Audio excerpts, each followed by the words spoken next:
I'm Rooney, a professor in the School of Social Work at the University of Minnesota. The central person in this series of videos is Callie Carpenter, a person who has coped with mental illness since her adolescence. Callie made a video with me in 1993 in which she discussed her life with mental health and services. She describes here her response when she was told in the hospital that she had a guarded prognosis. I was diagnosed in 1983, or my prognosis in 1983 was guarded, and that's about as low as you can get. That's where you kind of get put on the maintenance program, and that essentially means 3 square meals a day and a roof over your head. To me, that's what that means. And at the time, how did that feel to you? I think it felt kind of hopeless, like, okay, they're telling me for the rest of my life someone's going to put a roof over my head and I'm not going anywhere. Mm-hmm. And I believe that I saw a therapist at that time, but I don't know why. Mm-hmm. You know, if no one believed I was going anywhere, why see a therapist? But they just believed that until my death or whatever, that's the most that anyone could expect out of me, the best, that I would live somewhere where someone would put me or feed me or whatever. And you didn't have much hope for your own future at that point either? Yes. No, I didn't. Well, a doctor told me that that was the prognosis and told me what it meant, and I kind of lost all kind of hope that I was going to do anything too. You know, so I didn't even try. I just kind of laid around in bed and did what's expected of a hopeless person, I guess. Callie later describes her feelings about leaving the hospital and beginning to experience a new life living in the community. What are some of the things then that you've been doing in the last 2 years? In the last 2 years, I'm a student at the university and doing pretty well here, which I would like to take my grade transcript to the person who said that I would go nowhere. The person who said that you couldn't go outside of Vale Place? Well, that originally gave me a guarded prognosis. Mm-hmm. I would like to take it back to him. And, well, here I am doing nothing. And I had lived independently for a long time, and no one ever expected that. 19 years after this first video was made, Callie described that life in the community still encountered difficulties, including when she has to seek medical assistance at an emergency room. I feel like I should wear t-shirts that says, "Hi, I'm Callie and I'm crazy." We got that out of the way. Let's get to my medical issues. Because I feel like so many times they don't even look at my medical issues because I have a psych record. We begin our story with Callie describing her entry into the mental health system at 16. Notice that while she describes herself as voluntary, she also emphasizes her lack of choice. This reflects what I have called non-voluntary status, in which a person experiences very real threats to their freedom of action, but those threats do not come from a legal source. So then how did you get involved with the mental health system? I got involved in the mental health system. I don't remember who sent me to a psychiatrist. I don't know if it was my parents or the foster home or worker, who it was, but when I was about 16, and that started the mental health aspect. And from there it's been, since I was 16 years old, various doctors and hospitals. And when were you hospitalized then? I was first hospitalized when I was 16. 16 years old at a crisis unit. That was a brief? Yeah, that was a 3-week hospitalization. And from there I went to a foster home again. Okay. And you were hospitalized again at another point? I've been hospitalized many times through my adult life. It used to be I think the longest I stayed out was 3-4 months at a time. So. Can you tell us something about your experiences in being hospitalized? Again, I I have never been court ordered. There hasn't been any court action for me to be hospitalized, but I have been on locked units. That's where everything, including tableware and your clothes and everything, is locked up, and the staff and doctors control your every move. Callie continues to describe the loss of freedom on the locked ward. All freedom was taken away from me. Freedom of even what to do with my time. They have groups or one hospital. It's, you know, we're all adults and we had nap time, and it's everybody had to go in these small little rooms for a certain amount of time, and How did that make you feel? it made me feel angry. It made me, it just, what if I don't want a nap, or I'm not tired, or there wasn't a choice. I just had to do it as part of being a patient. Callie describes her reaction to her prognosis. Some might call this reaction learned helplessness. That is, she may have learned to not expect to achieve goals and be proactive in her life. Another way of looking at it would be as an example secondary deviance, whereby a person reacts to a label by enacting that label, believing it to be true. Most of the time I was on a locked unit for self-protection, so so I could be protected from myself, is why I ended up there. Had you signed a release to enter the hospital? I mean, you were voluntary. I think you signed standard admission papers, consent to treatment papers.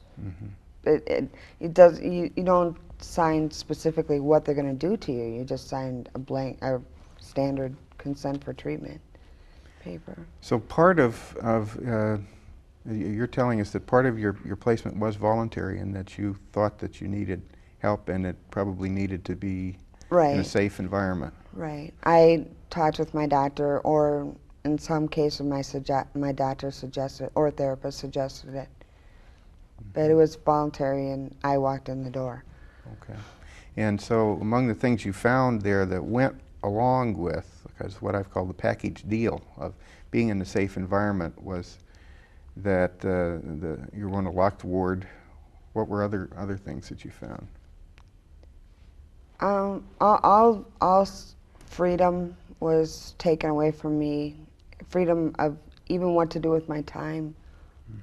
They have groups or one hospital. It's, you know, we're all adults and we had nap time, and it's everybody had to go in these small little rooms for a certain amount of time, and How did that make you feel?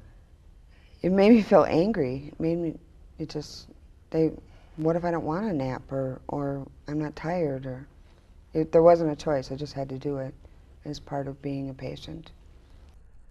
Callie now describes her reaction to leaving the hospital, including her fear that she was incapable of new responsibilities. Once again, we see the effects of learned helplessness. Note in what follows her description of how her caseworker worked with her to encourage her, facilitate her towards gaining some self-confidence and experiencing some empowerment. I spent about 6 years being hopeless and being on maintenance and doing essentially nothing, and I was in a residential program, and at that time they had just started the Rule 36 program, and part of the program was that I was in a home that was outside programming, and they told me after 6 years that I had to do something 10 hours a day, and that really scared me. You want me to go out somewhere for 10 hours a week? Or it was a week, not a day. 10 hours a week, and I didn't believe I could do it. And I went to a what's now called kind of a community support day program kind of thing. So you were scared about that you couldn't do it? I was terrified. I was terrified to do it, and I was afraid that somehow I would fail and lose the house that I was living in. If you could call it that, it was a group home, but I was terrified I would lose that house because it was a condition of that I would live there, that I would do something. And in a way, I was terrified that I could do it too. Because what would that tell you, that if you could do it? I think it would just, it scared me because it would just create so much confusion, and I was just afraid after so many years of being told I would go nowhere by people that were supposed to know what they were doing or saying. It would just create too much confusion, and if I could do something 10 hours a week, that meant that people for these 6 years were wrong. Had made a mistake. They had made a mistake. Mm-hmm. So it was frightening to go out, and your life was going to become unpredictable. Very. Kelly now describes her experience in the community at Vale Place. Notice what she says about her growing self-confidence. So it was frightening to go out, and your life was going to become unpredictable. Very. How did it happen then when you went out? What was it like doing those 10 hours outside? I think I was scared for maybe a week. I got out. I went to a place called Vale Place, and I loved it. So I could be around people, and could help write a newsletter or type on the typewriter, and I found out that I could do things. So I only lasted scared for about a week, and I went from 10 hours a day or 10 hours a week to almost 10 hours a day going to this place. So that was a real dramatic change in your life. You began to feel differently about what you could do, it sounds like. Well, yeah, I knew that I could go to Vale Place. I didn't know I could do anything else. Uh-huh. I knew that I could go to Vale Place. I was still hearing from people, well, that's good that you're going to Vale Place, but, you know. But you can't do other things. Yeah. They would never come out and say that, but that's how I felt, and part of it was how I felt about me too. Mm-hmm. So, then a point came where you could, beyond Vale Place being a safe place, you began to do other things outside of Vale Place. Kelly now describes changes in her life, including a new diagnosis, and why this felt right to her, as well as her experience with earlier diagnoses and medications. A lot of things happened in a very short period of time. My mental illness is often misdiagnosed, and I was called all kinds of labels, and people believed them, and so I got diagnosed correctly about 2.5 years ago, and at about that time I got a new case manager also, and we worked well together, I thought, and things just kind of took off from there. I don't think that case manager believed that I could do nothing too. I think she even told me that, but. Your case manager didn't believe that you were capable? Didn't believe that I was incapable. Incapable. Mm-hmm. Incapable. Mm-hmm. Yeah. Tell me more about you've felt that you were diagnosed appropriately this 2.5 years ago. What makes you feel more confident in this diagnosis than in others? Well, I feel confident in it because it's correct. I'm not being labeled schizophrenia with schizophrenia out of my mind. Mm-hmm. No, because that's not true. That's not the way it is. Mm-hmm. And I'm also not being labeled. I don't know. One of the labels I got was manic depressive, and that wasn't true either. Mm-hmm. And your medication would change when your label changed? Yeah, yeah. I truly believe that I have been on every medication available, including the Clozaril that's so hard to get people on. I was on it, which is kind of amazing. But and during this time, I spent about 16 years very heavily medicated, also. Mm-hmm. Kelly continues to discuss her increasing self-confidence and accomplishments. Notice that the process of gaining more confidence has involved many emotions, including fear, anger, and the importance of encouragement. So 2.5 years ago, you began working with a different case manager who had some hope that things that you could do that you didn't know or think that you could at that point? Right. I began working with a new case manager. I got changed to a new set of doctors, got the right diagnosis, and it all kind of melted together. And with What are some of the things then that you've been doing in the last 2 years?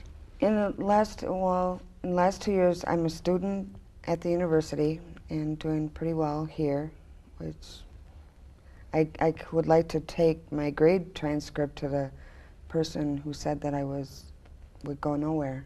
The person who said that you couldn't go outside of Vale Place? Well, that originally gave me a guarded prognosis. I would like to take it back to him. And, well, here I am doing nothing. And I had lived independently for a long time, and no one ever expected that. Now, each of these steps of living independently and going to the university, were you frightened to try them first? I was frightened and I was angry too. I know this case manager that I had, I think we had a few arguments. I know I felt a lot of anger when she said, you can do this or you know, you can do that one yourself. I felt angry. I felt, well, no, I can't. So I had to also boost up my confidence. So you thought that your case manager was expecting more from you at that point than you could do? Was setting you up to fail? No. I don't believe that she ever set me up to fail. I think her expectations were always where I could reach them. I was afraid to try some things, to do some things. But then when you did succeed at them, you got more confidence? Yep, I got more confidence and I got more expectations. In 1997, 4 years after this first video was made, Callie reflects on what it was about her relationship with the case manager and the attitude she conveyed, which made empowerment more possible for her. This particular case manager, I believe, is a remarkable woman.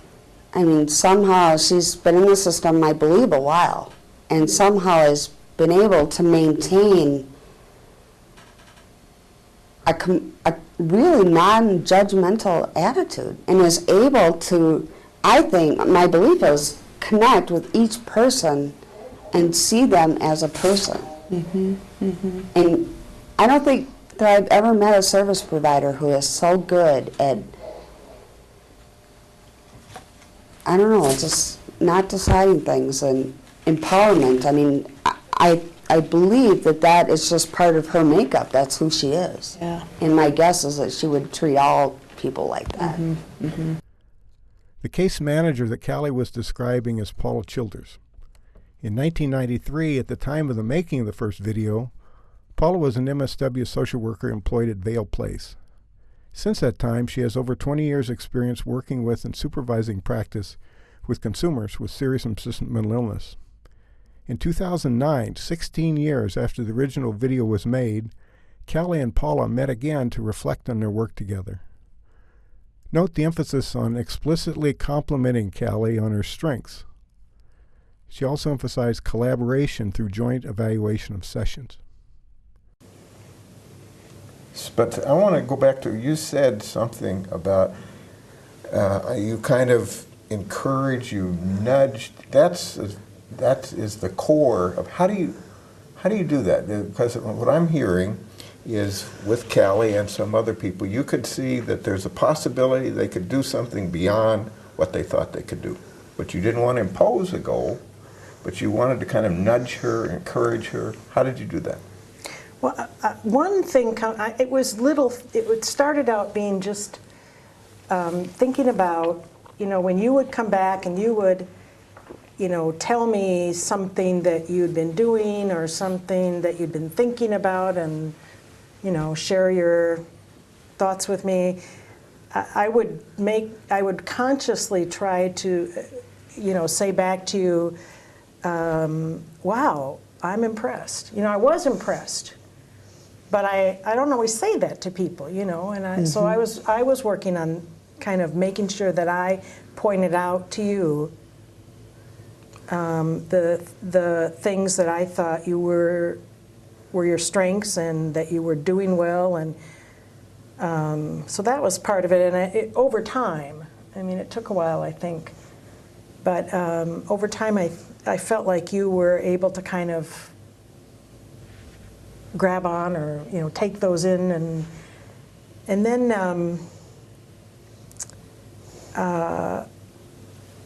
there were some specific things, but would kind of build up to things, and I knew that you wanted to go back to school, and I knew that what I saw in you was you were very articulate about what was helpful and what wasn't. When we met, we would typically at the end of a meeting talk about kind of, did that help? Was this helpful? Or was what we did on this helpful? And talk about that. And you gave me such incredible insights into my own work. And I thought, you ought to be speaking to groups. And I remember telling you that one day. I don't know if you remember that. No, I don't. But part of that is you, because I'll bet there's other people you worked with where if they asked you, or if you said, I think it could be a little better if you do this, they would interpret that as you're complaining, and it's not your role to tell me what my job is. But I'm guessing you've worked with people who felt that way. So, Well, the same people think that, if I can do this, then I can also do that. I can see how that can happen, and but I think we but that was something that you at the time you just kind of said no way, and so we talked about it a few more times, and I think it piqued your interest. In this section, Callie and Paula talk about the importance of Callie's goals for herself being central to the work of her team, rather than goals developed by others for her. Well, I've often thought in watching the video that you made based on the work together, if that video is very inspiring to social workers, but part of it is they want, as many of us do, they want champions. They want, and some of the students I've seen, they see this hidden person who they never see as Saint Social Worker. Saint Social Worker. That's someone who did perfect things. But they want when the video is over to know that you lived happily ever after. But in fact, when I have met with you since, you have lived ever after, but it hasn't always been happy. Nope. I struggle. I have mental illness. I struggle. 2 weeks ago, I ran into a problem that was challenging. Very challenging for me. Very unexpected, yep. So the fact that you deal with things well at one point doesn't mean it's all, you keep having new challenges. Yep. And I still have the team in my life, my doctor, my psychiatrist, my social worker, my house supervisor, my staff where I live. And that's what you want, that's one of the things you wanted to leave us with is you got to have a good team. Right. I just remember, it just flashed, that's what you said in the other video, the earlier video, that you have a team that works well with you. What I heard was your team is doing what you needed at the time, and except I'm involved in this one really a lot. And you've said at other times that in this team you've kind of conceptualized it's like a boat, and that you want to be the captain of your boat, that you want to have a strong influence in what the goals are. You don't want this team saying, these are Callie's goals for this month. Right. Is that right? I want to be very active in where that boat is and where it goes and where it parks and where it goes and all that stuff, which I feel that I am actively involved in my team. This is the first video in a series about effective work with consumers with serious and persistent mental illness. We've heard Callie Carpenter describe her experience in the mental health system and later analyze with Paula Childers aspects of their collaboration which were helpful to her. In a second video in this series, we'll further explore advice for helpers and the influence process between helpers and consumers.